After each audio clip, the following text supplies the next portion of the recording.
नमस्कारम सदगुरु। आप भारत का वर्णन कैसे करेंगे या कैसे इसे डिफाइन करेंगे? India is a भारत एक कलाइडोस्कोप की तरह है। ये एक सोची समझी उथल पुथल है। एक समय पर हमने थोड़ी सोची समझी उथल पुथल पैदा की, जानबूझकर। लेकिन दुर्भाग्य से कुछ लोग आज इसकी अति कर रहे हैं। उन्होंने अव्यवस्था पैदा करने को अपना धंधा बना लिया है। हमें इसे संभालना होगा। लेकिन ये सोची समझी अव्यवस्था इसलिए है क्योंकि व्यवस्था के बारे में हमारी समझ थोड़ी अलग थी। अगर आप इस होटल से बाहर निकलते हैं तो आपको एक सुंदर बगीचा दिखेगा, लेकिन हर दिन 10 लोग उस पर मेहनत करते हैं ताकि उसे वैसा रखा जा सके। अगर 3 महीने कोई उसकी देखभाल न करे तो कोई बगीचा नहीं बचेगा। but लेकिन अगर आप किसी जंगल में जाते हैं there is a तो वहां एक अलग तरह का ऑर्गेनाइजेशन और व्यवस्था होती है जो लाखों सालों बाद भी ज्यों की त्यों बनी रहेगी, बिना किसी देखभाल के। तो ऐसी चीज जो लाखों सालों तक कायम रहती है, क्या वो बेहतर व्यवस्थित है? यह एक ऐसी चीज जो देखभाल के बिना 1 महीना भी कायम न रह सके, वो बेहतर व्यवस्थित है? so we तो हमने इस संस्कृति को व्यवस्थित किया है थोड़ी सोची समझी उथल पुथल के साथ।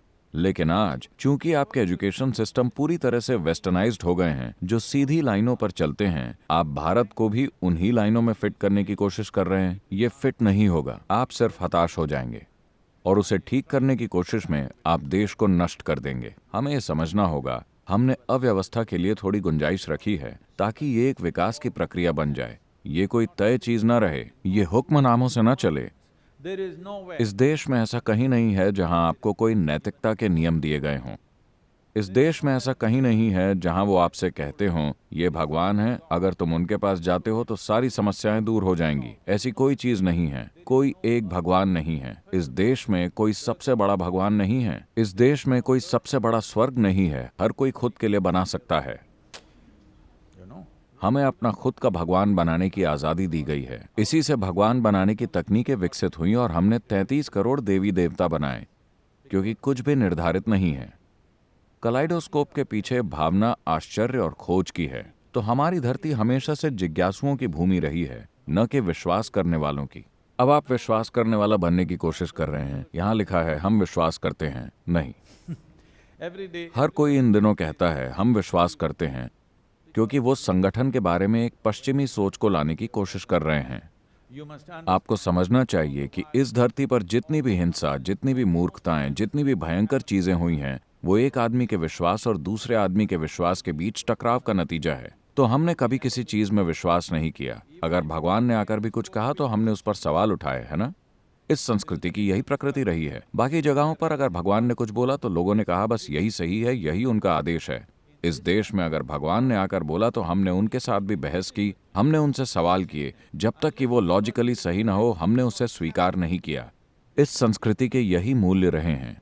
इससे थोड़ी बहुत उथल पुथल होती है, लेकिन ये उथल पुथल मानवीय चेतना का विकास भी करती है। every culture has been created हर संस्कृति अपने भौगोलिक हालातों की वजह से पनपती है। उस जगह पर हुई ऐतिहासिक घटनाओं और सुरक्षित रहने से जुड़े कुछ खास मुद्दों की वजह से संस्कृति का स्वरूप तय होता है। हमारे यहाँ भी उसका कुछ असर है, लेकिन इस संस्कृति की इसकी एक बड़ी विशेषता उस चीज की सचेतन खोज करना है जो इस सब से परे है। इस वजह से इस संस्कृति में भगवान और स्वर्ग कभी महत्वपूर्ण चीजें नहीं रही। हमारा सर्वोच्च आदर्श मुक्ति, स्वतंत्रता या आजादी है। मुक्ति हमेशा ही सर्वोच्च लक्ष्य रहा है, भगवान नहीं, क्योंकि हम जानते हैं कि अगर हम स्वर्ग जाते हैं और भगवान के पास बैठते हैं तो हम 3 दिन में ही उनसे ऊब जाएंगे। हाँ, ऐसा ही होगा, है ना? and what आपके पास क्या सबूत है कि आप पहले से इस स्वर्ग में नहीं हैं और इसे खराब कर रहे हैं? क्या आपके पास कोई सबूत है? आपके पास कोई सबूत नहीं है। हो सकता है कि आप स्वर्ग में ही हो और आपने इसको खराब कर दिया हो। जी हाँ, यही असलियत है। I'm telling you